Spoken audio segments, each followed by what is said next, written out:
40,000 మందికి పైగా మహిళా సైన్యం. మొట్టమొదటి మహిళా కమాండర్ కుయలి.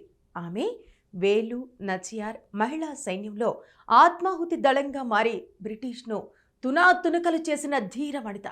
మొదట మహిళా కమాండర్.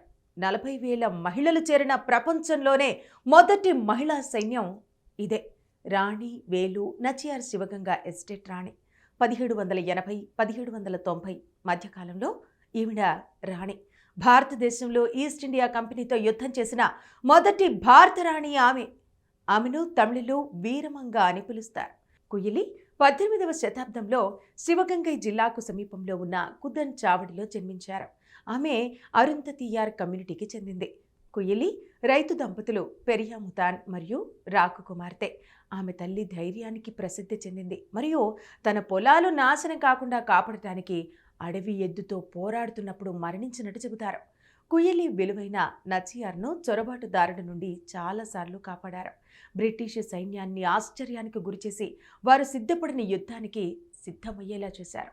ఆయుధాలను నిల్వ ఉంచిన స్థలం ఉన్న ప్రదేశాన్ని ముందే గమనించిన కుయలి మరొక ప్రణాళికను రూపొందించారు.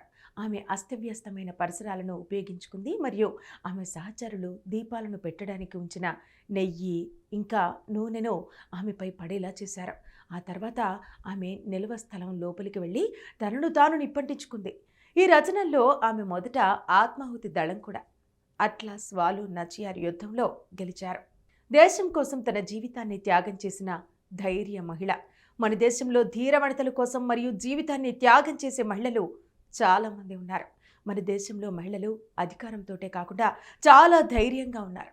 నేటి తరం మన భారతీయ మహిళ యొక్క ధైర్యాన్ని తెలుసుకోవటానికి మనమందరూ పురాతన భారతీయ మహిళ చరిత్రను తప్పకుండా చూడాలి, చదవాలి.